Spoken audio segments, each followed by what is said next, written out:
Hey guys, welcome back to another episode of the Mind Muscle Connection podcast. Today I have a guest episode and I have Lindsay Parker, aka Lifting Lindsay, on the podcast today. If you aren't familiar with her, she is a women's fat loss and muscle building coach, and she helps women 40 plus build muscle and strength. She also is a mother and wife, mother to, I believe, 4 children as well too. Has a ton of knowledge and has a great story as well too. And she's actually been on multiple times. I think this is the third time I've had her on now. And so we talk, some things we discuss are, it's totally fine that fitness starts with aesthetics. And then I think over time it can evolve beyond that, and how the fitness industry has made people feel like focusing on aesthetics is a bad thing. And again, we dive into that. We talk about pregnancy, postpartum, and training around that, and what to focus on from a recovery standpoint, and how to know when to push it during that period of time. We dive into some blood work. We talk about her thyroid issues and concerns that she had in the past, and we talk a little bit more about that. We discuss some training and programming stuff about performing well in a deficit, smart adjustments to make during fat loss. We talk a little bit about deloads and our philosophies around that, how most women undereat even at maintenance. So we discuss that a little bit more. And then we talk about building versus maintenance and aggressive bulking, and why we don't think that is necessarily where people need to be, and how maintenance is underrated. So a ton of great stuff in this episode. It was a fun chat with Lindsay as always. And we also just catch up as we stay in contact. And yeah, always good to have her on the podcast to discuss these things a little bit more there. So hope you guys enjoy this episode. Just a few ways you can help support the podcast. So first, give me a follow on Instagram, Jeff, HOEHN_. That's where I'm most active. So if you have any questions on this podcast or you want to give me a follow, just go and check that out. If you want to learn how you can work with me, the link to that is in the show notes. So definitely make sure you go and check that out. And then if you found this podcast be helpful in any way, if you could leave a rating and review, and that will help more people find it. So with that out of the way, let's dive into today's episode. Lindsay, thanks for coming back on the show. Super excited to chat with you. Like we were just talking about, it's been 2 years. I think it was right around the time maybe you had your last child or you're pregnant. And so, yeah, it's been 2 years. It's freaking flown by. I can't believe it's been that long. And so super excited to chat with you again and just catch up on a lot of fitness and nutrition type stuff. And thank you for coming back on. Looking forward to chatting with you. Yeah, I'm excited. I actually think I was pregnant. I think and so. When you got done recording the call, I think you told me that you guys Yeah. Yep. that your wife was pregnant. Yes, that is and true. You hadn't announced it yet, but Yep. So I was like, oh, I was in the know. Everybody else, take that. That is right. Yeah, that would definitely be the time that we were pregnant with our first, and we're actually now pregnant with number 2. So, oh no way! Yeah, coming in August. So that's awesome. How was that transition from like 1 to 2 for you? Okay, it's going to be better for you because I had one. So we adopted our first. Okay. And then a month after adopting, our IVF doctor, he contacted us and said, hey, since you've had 3 failed in vitros, you actually qualify for this, to test out this. It's a double-blinded study of some medication. And do you want it?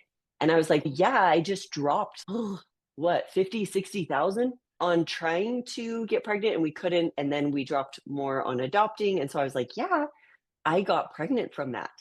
For the first time I get pregnant, I usually lose the baby around like 12 weeks. So it's always hard. But that one was the first time where it worked. So we were really excited. So why I'm telling you that is my experience was very different, because they were like 13, 14 months apart. It was about 14 months apart, 13 and a half. Anyways, it was wild. My sister actually told me watching me was worse than her twins, because they're just enough difference for it to be crazy.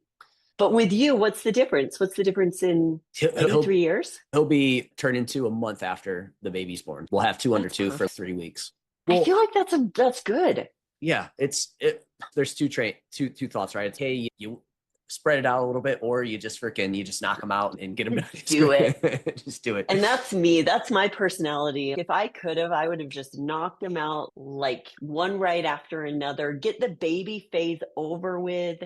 I love toddlers and teenagers, so I'm like, give them to me. So yeah, they all have their pros and cons. It's like the baby phase. It's okay, you're freaking waking up all the time. That sucks. But they don't move, so that's nice. Toddler, it's like they're fun, but they also are like, if you take your eye off them for a second, you don't know what the hell's going on. So you got to keep your eye on them every second. Exactly. It's insane. But I'm excited. That'll be so fun to have 2. Yep. It's gonna be fun. But yeah, so it's been 2 years. I'm just curious, how have things been going on your end? Any big stuff that's happened in between? Obviously, you had your another child, so that's a big event. Anything else been going on during that period of time? No, not too much. I can go through like the fitness health area of that. I was My last baby was a miracle baby in that at 6 weeks, it was sleeping through the night. And I'm talking Wow, about 7, 8 hours. Like it was insane, that is insane. insane. And so because of that, I feel like I was very blessed to, I love training. So with her, I was literally training up until the day I gave birth to her. And because of my background, I am pretty safe to get back into training relatively quickly. And I'm also very grateful that in the past, I would say 3 years, the information that's come out on post pregnancy, how quick you can get back into training, what's quote unquote safe, it's changed. It is like pretty much everything we were told for women during pregnancy that was quote unquote bad, they've actually done studies and they're like, oh no, these women are recovering better, have better, majority of them have better pelvic floor strength, postpartum recovery a lot faster. They're, I hate using the term bouncing back, but to a degree they are. And so when I was pregnant with Link, my boy, he's turning 7 here soon. But when I was pregnant with him and I was in the fitness world, like I had women coming at me for how I trained. Like I hit a deadlift PR the day before I gave birth to him. And I had people just coming at me, women being like, you don't love your children, on, like awful. And then afterwards, I'm moving back into training, mindful training, mind you, not PRs, but I moved back into mindful training within 3 to 4 weeks. And once again, I had this whole group of women just coming at me. To be honest, I've experienced both the time period where we thought, honestly, I look at it as people just looked at women like they were weak. And pregnancy is a handicap to women. You're weak during this period, you're weak after, you're broken, all of these things. And I never believed it, probably because I had a mom who was just like, this is ridiculous.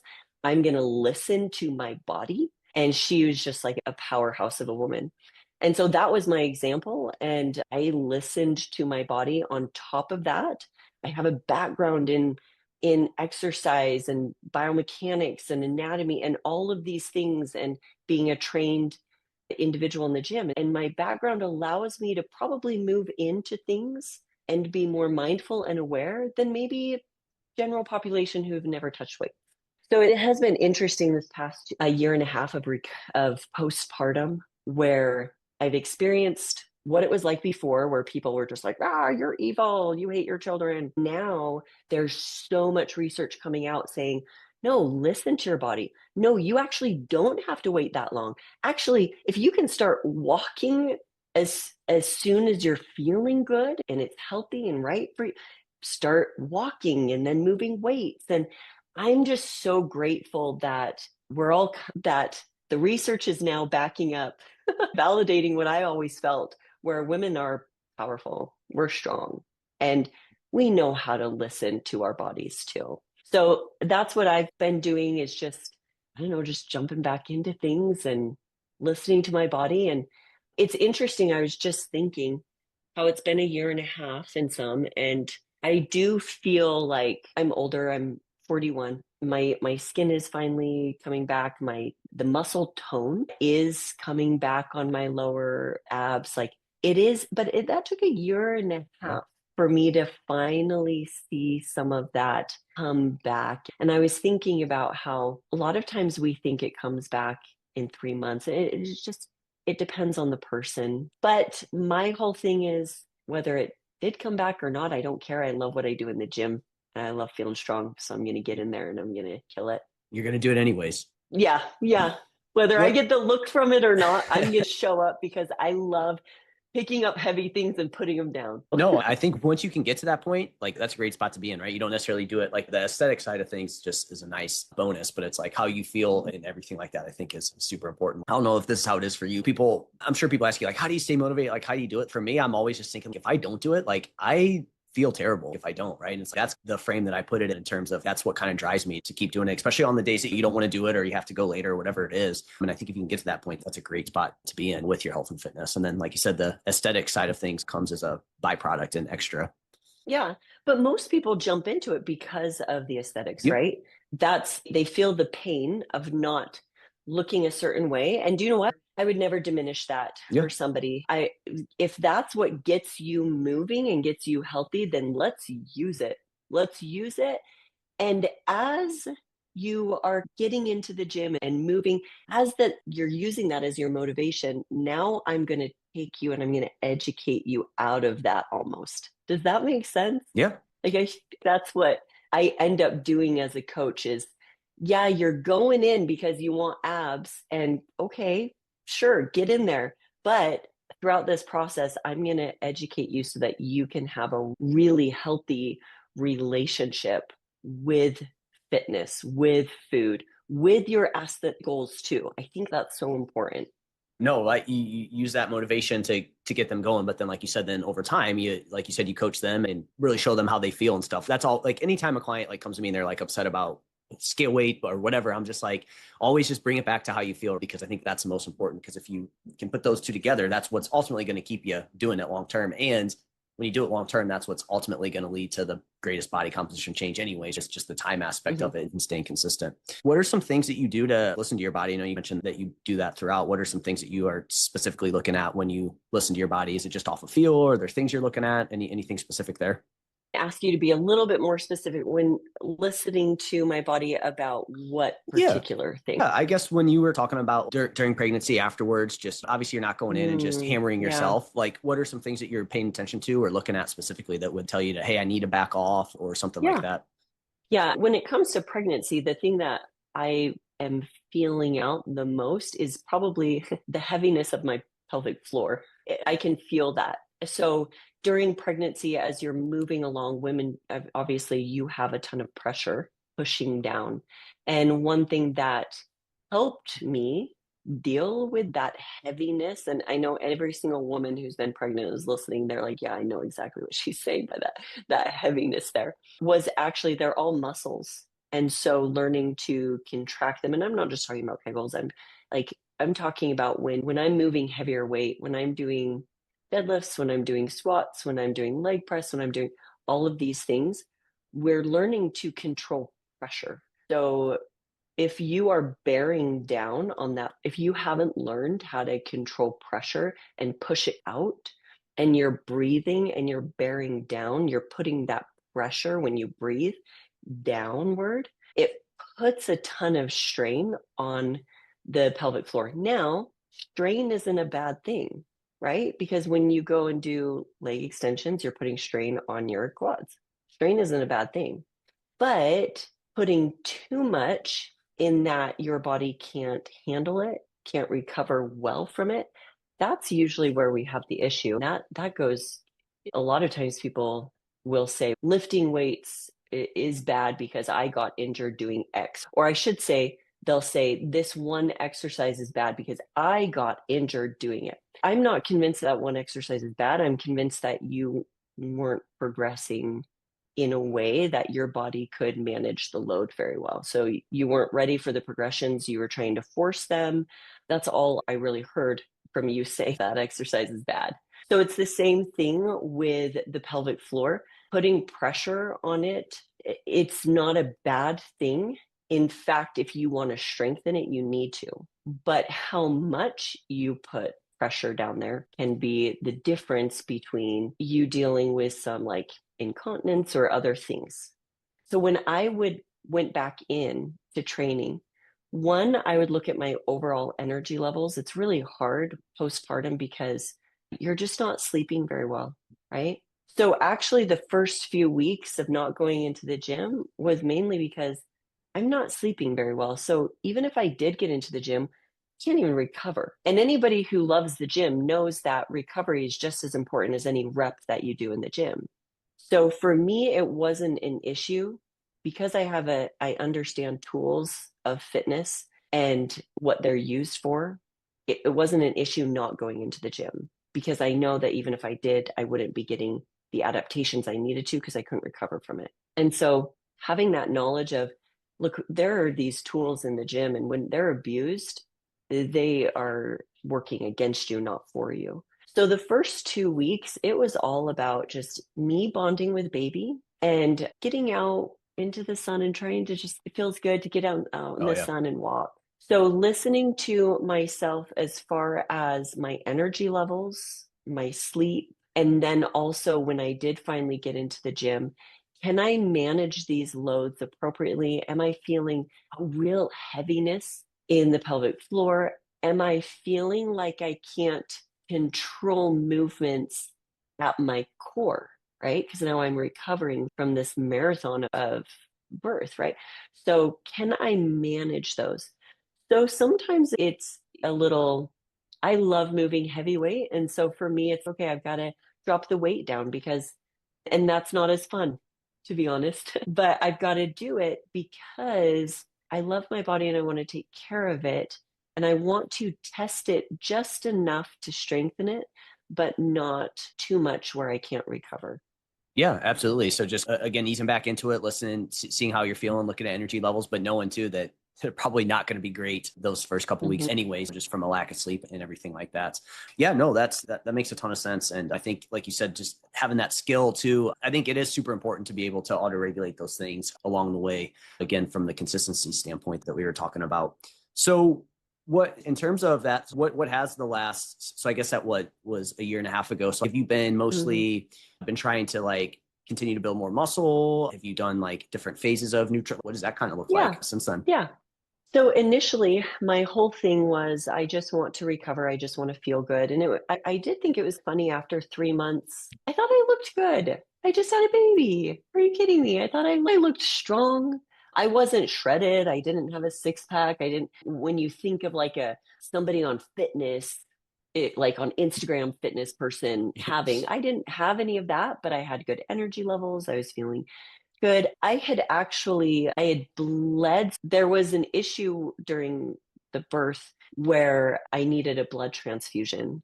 So the placenta got caught and I just was bleeding out for hours. Oh, The doctors had just barely found, anyways, yeah, I won't get into that too much. But as I was leaving, the nurse was like, "You almost died." Like I was just watching your vitals go down and wondering if she was going to make it. But because they had tried to stop the bleeding numerous times and it lasted about 3 or 4 hours. But, anyways, so that was another thing that I was trying to recover from. And when I left, though, they're like, we've never seen, I thought it was pretty cool. And I contribute this to lifting weights and being healthy and taking care of my body. But the nurses were also like, we've never seen somebody in 2 days bounce back from what happened to you and that we're sending you home now. This is pretty cool. Anyways, so I over the like first 3, 4, 5 months, I was just getting back into it, loving what I'm doing, feeling stronger. But I was also having some issues of why am I weaker now than I was before, like weeks before I gave birth to Ellie. Like now I'm feeling weaker. My strength wasn't coming up. There were some issues. So I tried to give it time, 3 months, 4 months, but I'm like, what is going on here? So I finally had some blood work done, and they were just like, you levels were pretty shocked that you're moving. After the blood yeah. transfusions, they never told me to go back in. And they didn't even tell me to, I was supposed to go back in and get checked. They never told me that. They never told me to get on iron supplements. So I was like barely hanging on. And it was after like 3 to 4 months of, okay, I can't even move the same amount of weights. This is insane. I'm giving my body time. I'm listening to it. I'm checking all the boxes that me as a coach, what's going on. So the blood work was really fascinating. And as soon as I got on iron supplements, all of a sudden my strength just started picking up I was feeling amazing. All of a sudden, like I'm hitting new PRs. I actually think that the iron deficiency had been going on for quite some time during the pregnancy too, because the last like month of my pregnancy, my neighbors had an little pebble ice making machine, and they were constantly bringing me ice because all I wanted to do was crunch on Nice. ice. It's interesting. Yeah. Yeah. And so just as soon as I got my blood work done, realized what was actually going on, getting on iron supplements, that's all I had to do. And all of the sudden, my body just started responding again in the gym. So when that happened, after a few more months of feeling really good, I was like, okay, now I'm going to chip away a little bit of the body fat that I put on during my pregnancy. I went into a little cut, pulled back on some of that. And then for the rest of the year, I just moved into more of like maintenance and a build, because that's where I feel my best, is that maintenance. I love gaining muscle. I love seeing strength. But I was waiting to go into a fat loss phase or even going into a build. I was waiting for my body to tell me it was time, and it just wasn't. I'm so glad that I finally was just like, this is weird. I'm giving my body time enough. I'm doing all of the things. Why is it not responding? So that's another thing that happened postpartum. That Yeah. was a learning experience for me. Did you ever I'm sure you have, but how often did you get your blood work done like before that time? I didn't much through my pregnancy, to Yeah. be honest. Yeah. And when they would draw blood, they're not looking at anything other than at one time they looked at my thyroid, but that's gonna change during pregnancy. Oh And yeah. and anyways, but before that, before my pregnancy, I have Hashimoto's and hypothyroidism. So Oh I get wow. my Okay. blood work done every 6 months. In fact, I'm due to go in next week to get my blood work done again. Before that, I was used to having them look at it quite a bit. I didn't realize you had Hashimoto's, and well, you said Yeah. hypothyroid, right? Was that something that you've always had, or was that something that you had like later on in life, or? So when I was about 22, 23, it was right after, was I 23? Okay, it was somewhere around there. Anyways, out of nowhere, I just started dropping weight. Yeah. Like it was wild. I actually remember sending my sister a text message saying, something's going on because I can literally eat whatever I want and I am so skinny. And before that, just so you know, this was before I ever got into fitness. My knowledge of fitness was you run and you have to drink these gross protein kale shakes. That was Yeah. my concept of being healthy and eating healthy. Yeah, 23, 24, all of this sudden, before that, I had love handles. I wasn't overweight, but I was probably what somebody would refer to as skinny fat, just holding it a little tighter around my waist. And all of a sudden, it just was shedding. And it actually started getting scary because I felt like I looked like I wasn't healthy, and I wasn't, but I could not keep the healthy weight. So I remember leaning my head back on couch cushion, and I tried to lift my head and I couldn't. I had to grab my head from the back and lift it up. And I was like, something is wrong. And then I felt there was something on my neck. So I went in and I had a tumor on my thyroid. And the tumor was actually acting as an independent thyroid. So I was hyper Wow. and nothing, it was wild. My heart rate was always like super, super high. That was another thing really Do, bad. Like I would get heart palpitations. yeah. Oh, what were you going to I ask? was just gonna ask, could you feel that, like your heart rate being, assuming when you said you had heart palpitations, I'm assuming you felt like your Yeah. heart rate was just a lot faster and everything like that. Yeah, but I'm the type of person who, if I feel something, I just am, oh, it went away. Yeah. It didn't stay, right? But then all of a sudden it's not good. Like I'm feeling it daily. Like the weight's not. And so, anyways, when I went in and they're like, you have a tumor the size of an egg. And so we've got to go in and get that out. So when they went in there, they had to remove half of my thyroid and then they said, oh, you have some scar tissue. It looks like you have Hashimoto's on the other side of the remainder of your thyroid. And they didn't really educate me on that or what that meant. They just said, you have it, and here's medicine. Here's some levothyroxine. And they got me on that. And within about 2 to 3 weeks, I put on 5 to 10 pounds. It was like, bam, like fast, super, super fast. So to be honest, Jeff, whenever people are like, oh, your thyroid doesn't really impact somebody's weight. Oh, I have personal experience in how it impacts things. And we can argue whether it's like a direct or indirect impact. It doesn't really matter. It does. There is that. Anyways, that was just this funny thing. And at the time, I was so young. I had no idea about health and fitness and thyroid. And they just said, just don't eat gluten. Here's levothyroxine and just take that. So I started taking it, but like I said, I started gaining a ton. And then they raised my medication a little bit. And we finally found this spot where I leveled out. But that was one of the things that pushed me into, I've got to know what's going on in my body.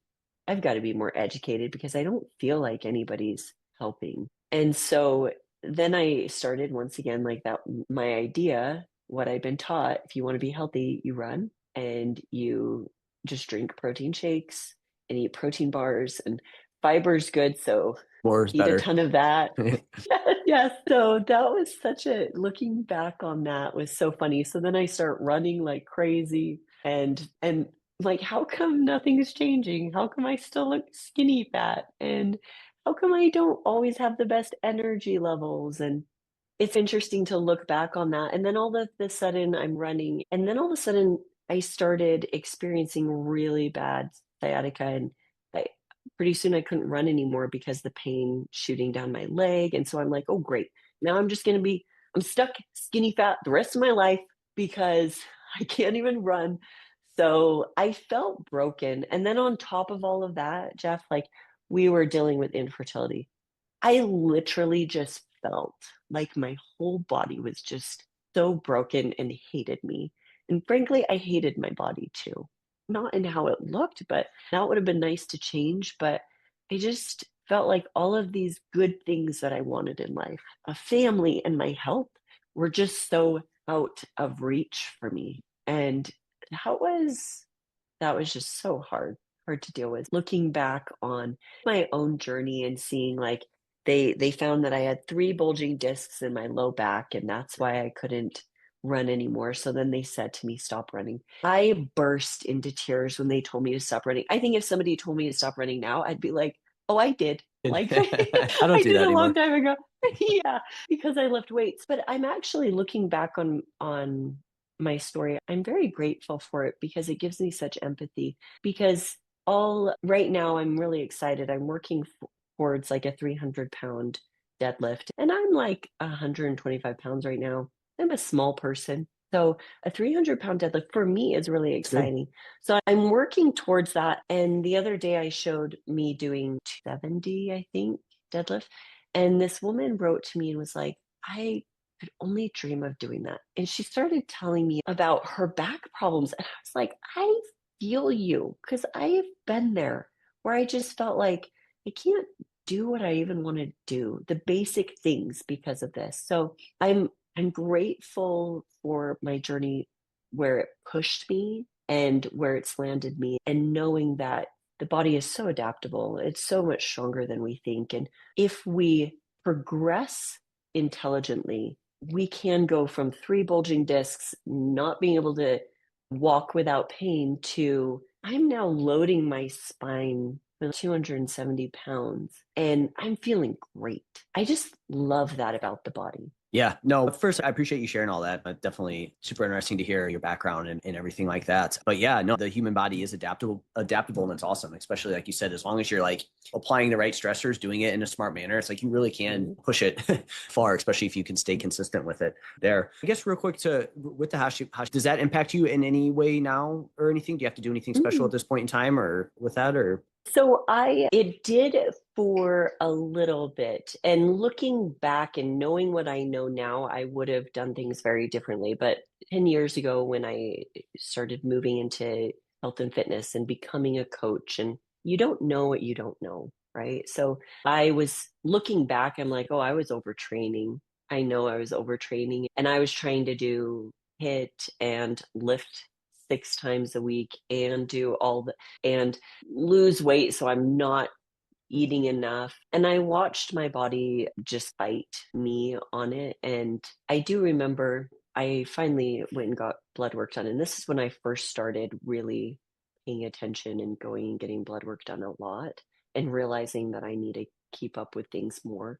Because up to this point, like I said, I was just told, just don't eat gluten and you'll be fine. All of your life problems will go away. I feel like so many people with Hashimoto's are told that no gluten, no dairy. I did that for quite a while. And, anyways, that was just hitting this heavy exhaustion. So I moved back into eating at maintenance and trying to lift less and still not feeling my best. So I went into the doctor and I said, I'm hearing about maybe I should get more than just SH tested or T4. Can we look at something? I don't know. I heard about it on a podcast called T3, right? So they're listening to me like, oh, great. Oh This boy. girl, she doesn't know anything. Yeah. You think you know more than me because you listen to a podcast, anyways. And they were so right. I had no clue. And they're just like, no. I'm like, wait, what? I think you're supposed to like just, is it cost you more money? I'll pay more? Like, why wouldn't you look at that? I thought that was really weird. Yeah. So I said, can I be sent to a like an endocrinologist, like maybe someone who's more specialized in this? And they're like, no. And I'm like, can you please send me to a specialist? And I really had to beg. And so they said, we will, but then my insurance company wouldn't pay for it. And then the two endocrinologist offices wouldn't take me because my TSH numbers and T4 they felt were within range. And so they wouldn't even look at me. So then I decided to, okay, I'm going to go to somebody who's going to listen to me then, who's going to look at everything that I want them to look at, whether there's anything there or not. So I had a friend who was going to a quote unquote hormone specialist. I was like, oh, this is sketchy, but I'm to the point where I want to feel better. And so sketchy is what we're just going to do. So I went in and I was like, I think my Hashimoto's is acting up, but nobody cares to really look at it. And so he pulled a full blood panel and was like, actually, your antibodies look great. Keep doing whatever you're doing. And I was like, good, because I started eating gluten and dairy again because I was just not feeling good. And I thought, well, apparently this isn't solving the problems like they said it would. So I'm just going to, it was so much easier. Back then, they didn't have as much gluten-free stuff too. So it was a nightmare. But anyway, so I'm like, oh, so I can eat gluten and dairy? And he goes, it looks like your body's handling it just fine. Are you feeling any gut issues? Are you, and he kind of walked me through a bunch of stuff. But your T3 levels don't look good. And so it looks like T4 isn't converting to an active thyroid hormone. So let's get you on some medication to help with your T3 levels. And that for me changed everything. All of this sudden, I felt like I had so much energy. And all of a sudden, my lifts just started doing really well. I started seeing a lot more muscle gains over years, not 3 weeks, but I don't want anyone getting on some medication hoping that their muscles are going to blow up with T3 levels being normal. But I did feel like, and that could be an indirect just correlation there. I was feeling so much better, so I could push so much more. Yeah. And anyways, so that after that, my Hashimoto's hasn't ever been a problem. I continue to eat gluten and dairy, and I continue to get my blood work tested, and I seem to handle it just fine. People always ask me about that. Yet my mom, who has Hashimoto, she doesn't handle gluten very well, and so she doesn't eat it. But so that's that aspect. I feel like looking back on the past 10 years, I've experienced a lot of things, and what it did because of my personal experiences, it actually helped me listen to my clients more. I wasn't just macros, just Yep. followed the macro. Like it was, my eyes were opened to the complexity of the body. And because I had experienced it on such a level, both in when I was a coach and when I wasn't a coach. So I knew how it both felt. And so I feel like, I hope it's given me wisdom, but it's definitely opened my mind to being more compassionate with my clients and looking at things kind of like the whole system versus just follow the macros. Yeah. Yeah, like you said, if anyone says anything about thyroid, it's whether it's directly or indirectly, it definitely impacts things. And like you said, not then you're able to push training more. And when you can push training more, it's like now you can progress. And that's ultimately going to be the Yeah. driver of building muscle, right? And changing your body composition. So it's like, it could be done, but you're also fighting an uphill battle the whole time, which nobody, Oh, yeah. that sucks. That's a terrible spot to be in there. Good. I'm glad you got that figured out and were able to get the help that you needed in that process. So I think if there's a takeaway for anyone, it's like, hey, if you're not feeling good, like I definitely think you should look into things a bit more and not just take that stuff for what it is. Definitely see if you can advocate for more type of blood work if possible and look into things a little bit more there. I guess now for you then, so one of the things you did say you're working on too is trying to push your deadlift to 300 pounds. So for you now, is this like you said you're at maintenance now, and that's kind of what you're pushing from a nutrition perspective. And then your main goal is to build your deadlift, or is that sort of like a side kind of goal of, Yeah. So usually most of my programming is hypertrophy. And so deadlifting for strength, although strength and hypertrophy can obviously, there's some crossover there. The training is actually quite different.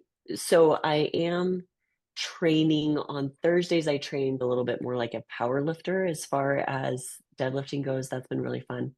And I've been in maintenance for a good while, except for we're going to Mexico in 2 weeks. And so about 5 weeks ago, I'm like, I haven't been, it's been a while since I've been like shredded, like years and years. And so I'm like, that'll be fun to shred down for Mexico kind of thing.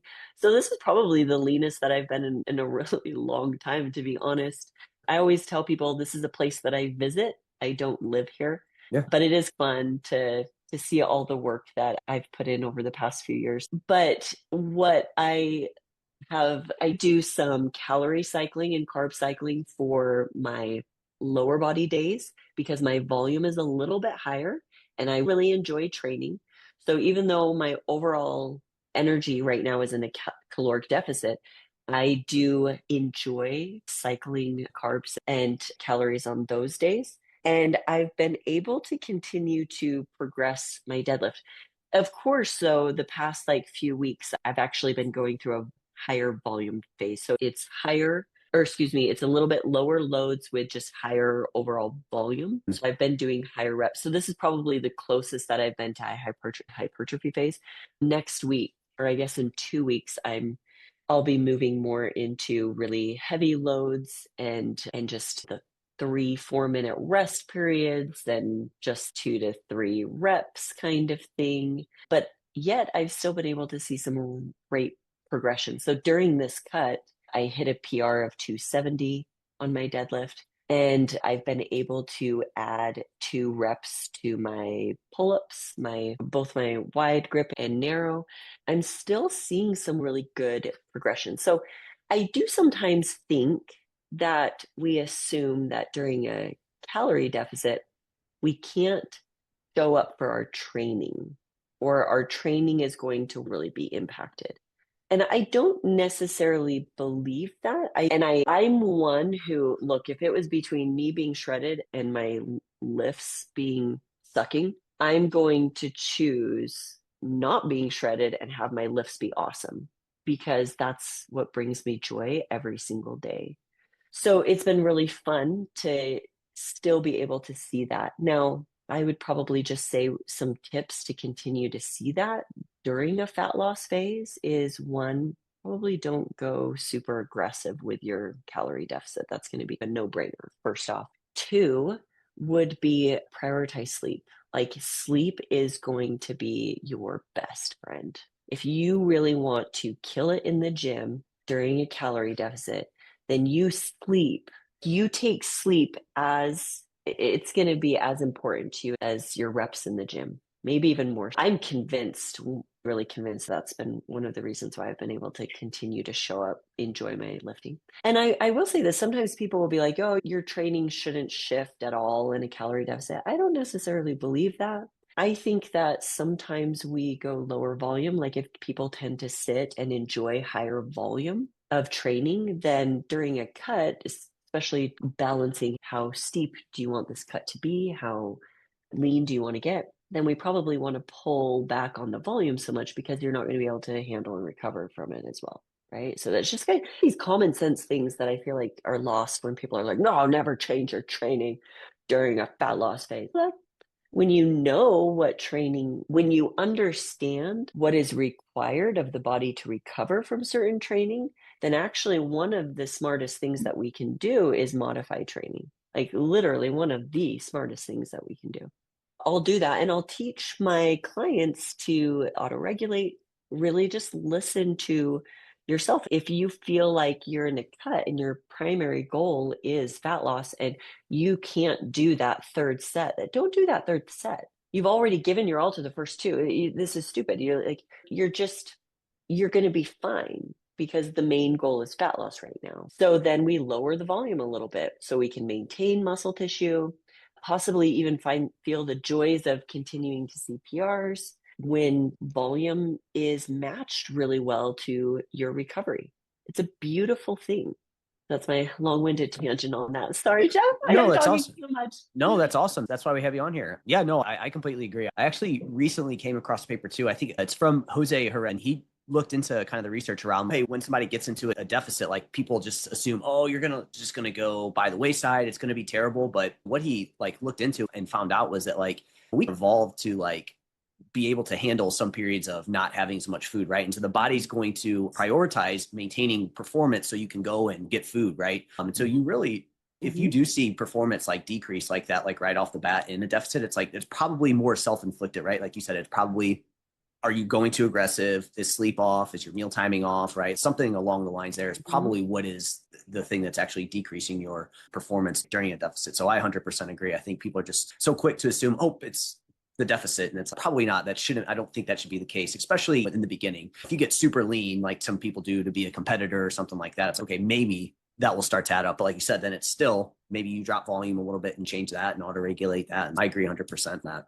Yeah, and it can also be as simple as, okay, let's get rid of a lot of bar work that's causing a lot of, this is systemic fatigue now that we're contributing. Let's use machines, let's use pulleys. They deload on the eccentric naturally, and so we can actually mitigate some fatigue with that. There's little tiny things we can do as coaches during even something as extreme as contest prep to make it not so miserable, but people are still working hard, feeling good-ish during their training. It doesn't have to be so miserable as I believe what people have thought previously. Yeah, I agree. And again, I think if we can, like you said, focus on sleep, make sure the deficit's not, do something like calorie cycling, or again, maybe you time it better. So I think for some people, they also have a decent ability to put on a little bit of muscle in a deficit too. Now, is that going to be like, obviously being at maintenance or surplus is going to be way better for that. But I do think people underestimate what they can do in that situation. And then I think body fat levels matter too, right? I think the leaner you are and the more muscle you have, obviously your goal is just to maintain what you have at that point. This is actually trying to put anything on. But I think people underestimate that as well too when it comes to fat loss. Especially if you are maybe haven't been on the greatest hypertrophy program. Obviously somebody doing your program, they've been doing good hypertrophy training, but I think that matters a whole lot as well too. Do you change your rep range at all, like when you're in a fat loss phase from a hypertrophy perspective? I tend not to, just because I really enjoy an 8 to 10 rep range most of the time. That's just what I enjoy. Yeah. So I don't. Sometimes I think that that's what I enjoy the most. But my accessory work is usually a little bit higher, or I should say, that's where I fluctuate things the most. My training with my clients and in my app, we go through different phases. So we'll go through phases where we're doing lower rep ranges, we're doing higher rep ranges. But at the end of the day, as far as my enjoyment goes of my main lifts for the day, I usually sit at an 8 to 10. That's just what I love. Do you typically go 0 RER, 1 RER, 2 RER, or does it just depend on the Oh, day? Or that's a good question, right? Oh man, am I going to get sacrificed for saying that I take the last set to failure? Probably, I don't know. So many people are like, "Oh, never so try." fatigue? So much fatigue. Do you know what's really hard about that question? Is it's hard to gauge that a little bit, I right? agree. And I think when somebody's really being honest, it's yeah, mentally that was a 10, but physically it might not. It was like a 7, 8.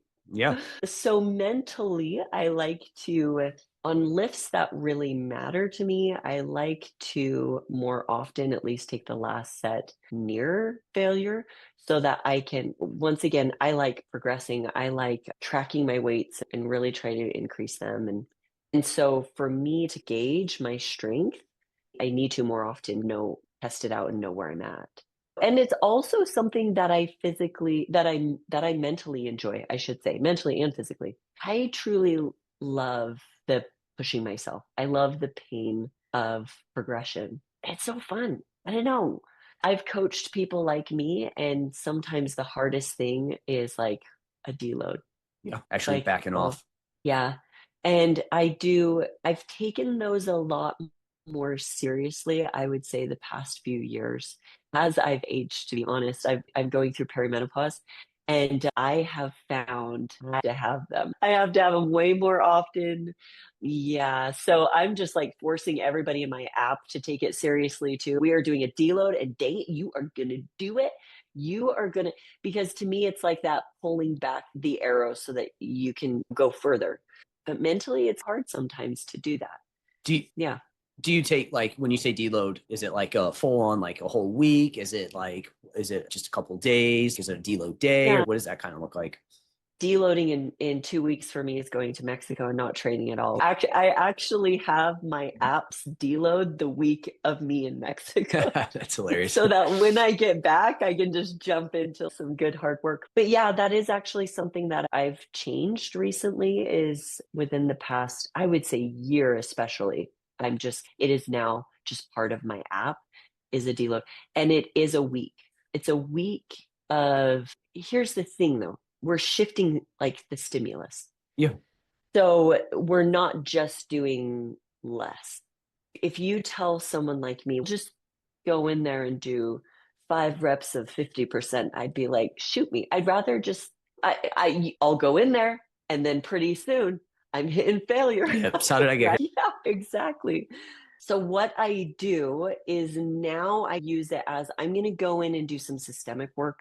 So I'm not doing hypertrophy. I'm not pushing the heavier loads with 8 to 10-ish reps or 8 to 15 or whatever, and 2 minute rest. Instead, I'm still lifting weights. I'm still like working hard, but we're going to do it maybe in a way that's more like cardio. So I'm going to do like a leg press, and then right next to the leg press, I'll have dumbbells. So what I'll be doing is I'll be like supersetting, or sometimes I'll do a giant set. Those are fun.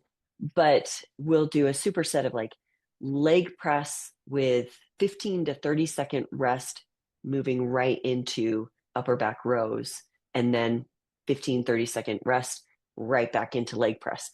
So that is definitely going to be some systemic work. That's going to be cardiovascular. Like your aerobic capacity is going to increase. And the benefits that has for hypertrophy really is it's important, right? So it's not just my view is it doesn't have to be just a lame week in the gym. We can go in there and work hard. Maybe it's not my favorite way to work, but at least I'm working hard. I'm pushing myself and I'm getting some adaptations from it. Sometimes I'll do that for 2 weeks and then I'll move back into a hypertrophy phase. And it's nice because then you have all these aerobic, like your aerobic capacity and your recovery has broadened. And then you carry that into your next hypertrophy phase. You feel pretty good. And like you said, it's slightly different stimulus as well too, which is nice to break that monotony up, and probably good for your body too, right? To get that little bit of a different Yeah. stimulus. Yeah, and it's not such like heavy loads on your joints. So you are deloading your joints, ligaments, like they're deloading. They're not having to push such heavy loads. So it is a good change without, yeah, feeling like it's just lame. Yeah, no, I love that. I think that's a smart way to do it. Like you said, just you're not necessarily, like you said, lame training, because like you said, for a lot of people, they're not. That's not gonna fly well. There, people still want to push it, but it's just again, you're tricking them into deloading in a way. Exactly. Then for you, then, so what? Now that so you're doing this fat loss phase, I guess two questions. One, what is like lean for you? Do you go off body fat percentage? Do you go off of weight, or do you go off of look? And then after that, when you come back, are you going back to maintenance and into a building phase then? Yeah, that's a great question. Previously, I went through this phase. I think as coaches, it's really important we go through phases and we learn from them and we grow. And I went through this DEXA phase where I was obsessed with DEXAs. There's nothing wrong with them. If people like to use them as a tool, then that's great. I was getting them for free too. So that always helps. Yeah, see. But I loved DEXAs. I loved the numbers. And to be honest, I've grown out of that a bit. I think it's a normal phase to go through to have these hard numbers. But and then I started seeing some inconsistencies with DEXAs where all of a sudden I know I've built muscle on a certain area, and yet it's like saying I lost muscle. I'm like, and I know what I'm doing. So I know that nutrition training, everything should be relatively the same or as much as possible when you go in to do a DEXA. And I choose the place that I was going to for DEXAs was their whole thing was bodybuilders, body recomp kind of thing. So it wasn't just some random doctor's office that once in a while dusts off their DEXA. Yeah. I used to go by that a lot and I was obsessed with the numbers. And now I'm just going to go based off of like how I feel and how I look. And that's actually what matters. Who cares what a DEXA says? So that's what I've gone off of. I'm guessing, I'm eyeballing from all of my years of doing DEXAs. I'm probably around a 16.5% right now, which is pretty lean. So I noticed today my obliques are starting to show. That's when I know I'm pushing into maybe even a little bit lower. Everybody holds body fat differently, right? So some women, they're like having obliques showing, but they're 20% body fat because they hold it all in their lower body and none in their abs, right? So this is just, you have to take it person by person. But for me, and knowing what I know about my body, I'm probably dipping around 16 and a half-ish, somewhere around there. And if it were up to me, I'd probably be done with the cut. I feel like it's been really successful, but I told myself that I was going to do the cut up until Mexico. And when I do cuts, I really like using it as an education piece on Instagram. A lot of the reason for that is I feel like Instagram is such an awful place for fitness advice. Social media in general gives pretty poor fitness advice. And the stuff that I see is just, oh my gosh, you're giving people body dysmorphia, you're giving them like bad relationships with food. Like they don't need to, general population, in my opinion, does not need to be tracking meticulously carbs and fats. They can track calories and protein and see amazing success. So I love going into a cut like one time a year and taking my entire following along with me so they can see what a healthy, balanced cut looks like. The questions that I got at the beginning of my cut when I announced that I was doing a cut, one, I was lean. I was probably around 17, 18%. So I've dropped. I'm way leaner. So when women are like, you're already lean, you can't get any leaner. I'm like, you don't know very much about the body right now. I'm lean, but I can get leaner. And I'm going to show you how to do it without it being unhealthy and torture. And I love telling people when they're like, I don't get, why are you going into a cut? Because I got a ton of women just outraged. Why are you going into a cut? I'm like, because purely ego, purely because I am going to Mexico and my husband is like this huge buff guy and he gets all the compliments on the beach. And dang it, I want some compliments. That's why it's But it's for probably no other reason. it's probably from all the dudes though. Yes, but I don't care. I don't care. Okay. I'm gonna, and it was actually really funny because I have leaned down a lot. And so now my arms are showing a lot more and showing a lot more muscle. And I was so excited because I went to church on Sunday, and this guy that I don't even know, this young kid was like, hey, what gym do you go to? Because I was wearing a sleeveless shirt. And I told Alex, I'm like, this is how you feel Yeah. all the time. You're so lucky. That is a good No, feeling. but I do telling people like, I'm not going into a fat loss phase to get healthier. I hate it when women make up weird reasons. Just say because you want to be more shredded.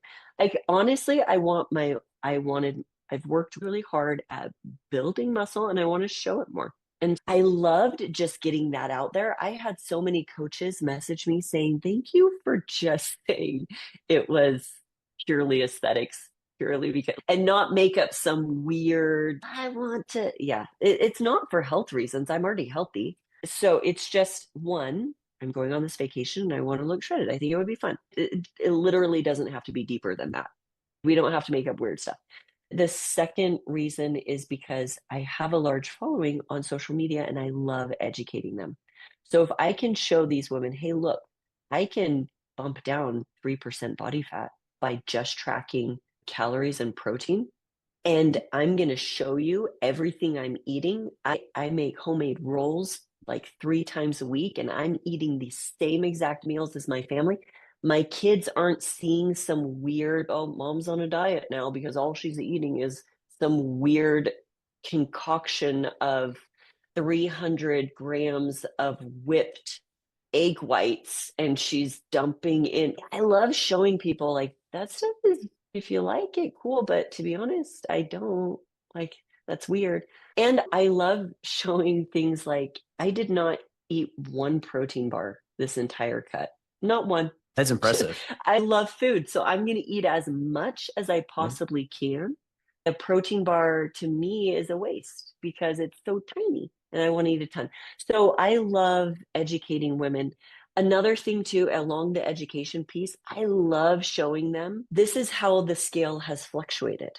Am I going to change anything? No, actually, because I'm ovulating right now. When I ovulate, the scale always goes up. All of a sudden, the scale bumped up almost 4 pounds. So am I going to change something? No, my period started today. That it always happens. So I love showing the movement of the scale so that women are like, whoa, so I'm normal. And I also love showing them what consistency looks like because a whole lot of people are not being consistent to their plan and thinking that they are, and then they're frustrated that they're not seeing results. I can't tell you how many messages I've had over the past 5 weeks of women being like, because at the end of the day, I'll share all of my info. I'll share my steps. I've shared my food all day. I'll share my sleep. I love doing that too, Jeff, because when you share sleep, then people are like, oh, that's important, right? Oh, like when I'm sharing, this is the fiber that I got today. Oh, that's important. This is how I'm getting my vegetables. Oh, so that's important. It's not just how can I stuff whatever junk food I can into these macros. So I love, love, love using it as an opportunity to educate people on what a really healthy fat loss phase can look like. I share what my dinner table looks like. Dinner for me is like the sacred thing. I love sitting down and spending time with my kids. And so I sacrifice to make sure that dinner is on the table and that we have that time together. I show every single Sunday night, I'm sitting down and this will take me about 45 minutes, but I'm plugging all of my food into my tracker for the entire week. I already know what I'm having for dinner Monday, Tuesday, Wednesday, Thursday, Friday. Like I already know all these things. And tomorrow morning, Monday morning, my groceries arrive. So there's this whole system that I love showing. It doesn't have to be us eating weird foods. We can eat the same foods, just a little less. And just love it. I love it. I love the feedback that I get from women too. It's always exciting. And I think I saw you post last week sometime. I think it was like lasagna or something. And I'm like, that's freaking awesome. Like showing people how to, hey, you can have lasagna too during this time. Yes, that lasagna is amazing. It was It's good. like 40 grams of protein and it's like half of your plate. It's awesome. Yeah, no, that's awesome. Yeah, no, using it as a way to educate. And then like you said too, it's like you're just doing it for ego reasons, right? Like you said, there's nothing wrong. There's nothing wrong with wanting to get leaner to just for aesthetic reasons. And we hit on this earlier too. I do feel like there's definitely been a shift of what's like people like poo that almost in a way now where it's if you don't want to, if you want to do it for aesthetic reasons, it's, oh, that's not there's still nothing wrong with that. Same for you, same for me. That was the reason I got into it anyways in the first place. I definitely feel like I've seen that shift, and it just doesn't make any sense to me why it is that way. So for you then, when you get back from your trip, are you going to go back to maintenance then? Or what does that look like? Yeah, so this is going to be another opportunity where I'm going to educate people. So I'm actually going to come back and I'm going to go into a cut for 2 weeks. And the reason why is I'm just going to bring things back almost like the vacation never happened. Gotcha. And then I'm going to show women what post-diet recovery looks like. It's not some slow inching up calories, 5 calories every 5 carbs. Yeah, it's none of that. It's going to be, I'm jumping back up near maintenance. I'm going to show how the scale fluctuates. I'm going to show how I'm focusing on body composition and not changes with the scale and how I measure that. So it's this educational thing. And then to be honest, I probably shouldn't say this, but I'm going to. I think I'm done with builds. I really think that I've tried it all. I've tried like the dirty bulking earlier on and years ago. We all go through these, right? These phases. Oh, yeah. Did you ever dirty bulk? Oh my God. Yeah. I got, way too much, but yes, I have. Yeah. I love it. So you have to just try it, right? Fun. That's part of the fun of fitness is trying things and being like, what works for me? What doesn't work for me? So I think though, last year I did a leaner build where I pushed my calories up, actually only about 150 calories on lifting days. And that actually was pretty good. Like I'm now, when I work with clients, we do very lean builds. We focus more on recovery and intensity in the gym. We don't just try to force feed muscle growth. And that's really where I've landed. And so I feel like, look, and here's another thing too, is I don't track all the time. People think that you should track 24/7 and you just get burnt out. And that's what I did last year when I was doing the build. You just get burnt out.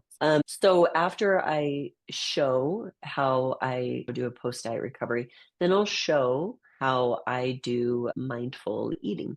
And so I just really like showing and educating people about healthier ways to navigate fitness in fun ways, because I love fitness. It's fun. It has a dirty side for sure, but I want to pull people to the light as much as I can. Yeah, the good part of it. Yeah. Okay. So I totally agree with you. I definitely think that, like you said, the builds of the bulks and stuff like that, definitely. And I think we discussed this on Instagram too. It's like people underestimate the impact of if you do have like your recovery dialed in, your training's really good, you are eating enough, because I think that is key, right? I think sometimes people take that too far and think, oh, you're going to have people undereat. No, we still need to make sure we feel enough, but you also don't need to necessarily keep pushing your weight up. You're not going to speed up muscle growth by just keep hammering down food and eating more. And I also feel like that keeps, this goes for both genders, right? But I definitely feel like it keeps women away from pushing, like getting out of a fat loss phase, because I feel like it's either, hey, I need to be in a fat loss phase, or if I go out of it, I'm just going to gain a bunch of weight. And it's, oh, you don't need to do that. You just need to make sure you're feeling enough and really push your training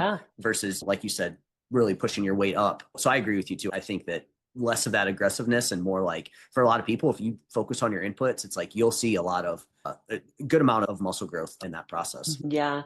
I do think that there's this thing with women in particular to think that their maintenance is lower than it actually is. Yeah. So I would actually say that's what hurts them more. So they're like, I ate at maintenance and I didn't see a lot of muscle growth. And then they come to me and I'm like, okay, so you told me I took a group of 10 women through a lean build with me last year. And this was really fun. The first month, about 80% of them realized that they were all under eating. Yeah. That what they thought was maintenance was not maintenance. They were all under eating. And so their build calories, they're like, oh, this is maintenance. Oh, your build calories are actually your maintenance calories. Yeah. Well, that was awesome. Well, let me ask you this. Do you think that is the reason that happens is because they're super worried about gaining weight? So it's if you go from eating lower calories to you do increase your calories a little bit, you're probably going to see a small uptick in weight in the short term. And so then it's, oh crap, I'm in a surplus. Now I need to go back. And so you end up being stuck. I'm assuming, is that what is the biggest reason that happens in most situations? Yeah, you just nailed it. So The biggest thing that a coach should do is educate, not just give a set of macros and hold people to it. They should be educating them. So educating them that body composition is actually what we need to track. Now that's harder because they've been told their whole lives, no, you need to track your weight. But body composition can remain the same and even improve. And the scale is not reflecting any of that. So then the goal of a good coach becomes, how do we educate and teach you how to track and have a better idea of body composition? And there's a few things that I like doing. I'm not a huge fan of, yes, you can measure, and I have clients measuring, but doing videos is really powerful. So not even just still shot pictures, but videos. And if anybody follows me, they know that when I'm doing my progress pictures, I will actually grab my stomach. I guess I should say my progress videos, because that's what I do. I go off of that because I find that sometimes, and it's not a weird thing for me, body fat isn't a good or bad thing. It's just a thing. Too low is a bad thing. Too high is a bad thing. Middle ground, I just don't care. It's just a thing. So me grabbing my stomach isn't going to emotionally trigger me, right? But a lot of times just teaching them on how to read like body composition better with how they feel in clothes, and then the videos, the measurements, and then also making what coaches make a really big deal about, their clients will make a really big deal about it. So if you're making a big deal about weight, then they're going to make a big deal about it. But if you're making a really big deal about how's your sleep, how's your energy, all of these things, how are your lifts in the gym? Are you killing it? Are you doing awesome? Yesterday, I was programming for a client and I was scouring through all of her lifts the past few weeks. And her program, I'm like, you've been sitting at 60 pounds way too long. We've got to bump this up. Like, I know you can do it. So that's the feedback. Now, if I make a big deal about her strength, that's what she's going to then make a big deal about. So I think coaches need to do a better job. And that's something that I did a poor job of when I first began. And hopefully I continue to grow and change and become better as a coach as I continue on. Yeah, no, that's awesome. Yeah, that, again, what you tell them about it, like you said, is going to be the thing that they're going to focus on. So it's super important that you focus on the things that you think are going to be important. And if you don't want them worrying about the scale, then maybe double check to see what you're saying in your check-ins and everything like that. Cool, Lindsay. This was super fun. Is there anything else that you want to let the audience know about and where else they can find you out or anything like that? No, you can just find me on Instagram, Lifting Lifting Lindsay. Lindsay. Yeah. Your Instagram continues to grow. That's awesome. Do you do anything specific there? You just post what you enjoy and just, yeah. Yeah, I do. I just post what Instagram is. It's hard. It's like a mental game, I think, for anybody who's creating and putting it out there, putting themselves out there, right? Because something can mean a whole lot to you and then it gets 2 likes and you're like, what? But I'm a very firm believer that you post what you enjoy, what means a lot to you, and that pulls in your people. That's it. If you start changing who you are and what's important to you, you're going to get a bunch of followers that you actually don't connect very well with. So that's my thing. I love exercise. I love refining it. I love all this. And so I just post what I love in the moment, and people find it meaningful, then great. You do a good job of posting, like, all your stuff's amazing, but you do a great job of like exercise demos and things. Like one I just pulled up here was like your hip extension home alternatives, right? I just feel like you give really good information in your Instagram posts and everything, especially around training technique, options, stuff like that. So definitely keep that up. That's awesome.